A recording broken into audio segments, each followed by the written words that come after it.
அற்புதமான தோட்டத்திலிருந்து ஆதாமையும் ஏவாளையும் தேவன் வெளியேற்றினார்.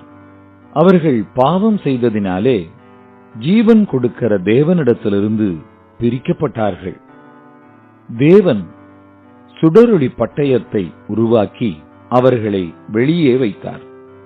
தேவன் தோல் உடைகளை உண்டாக்கி ஆதாமுக்கும் ஏவாளுக்கும் கொடுத்தார். இந்த தோல் தேவனுக்கு எப்படி கிடைத்தது?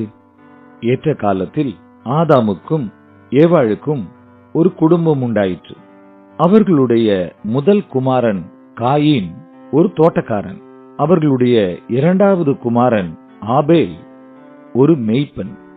ஒரு நாள் காயின் நிலத்தின் கனிகளை தேவனுக்கு காணிக்கையாக கொண்டு வந்தான்.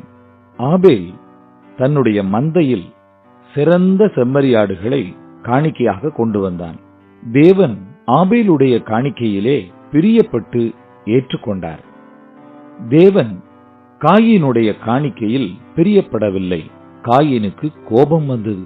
தேவன் காயினை பார்த்து கேட்டார், நீ நன்மை செய்தால் மேன்மை இல்லையோ? காயினுடைய கோபம் போகவில்லை. கொஞ்ச நேரத்திற்கு பிறகு வயல்வெளியில் இருக்கும்போது காயின் ஆபேலை கொலை பண்ணினான். உன்னுடைய சகோதரன் ஆபேல் எங்கே என்று தேவன் காயினிடத்தில் கேட்டார். எனக்கு தெரியாது என்று காயின் பொய் சொன்னான். நான் என் சகோதரனுக்கு காவலாளியோ என்றான். காயின் விவசாயம் செய்கிற திறமையை எடுத்துவிட்டு அவனை நிலையற்று அலைகிற மனுஷனாய் தேவன் மாற்றினார்.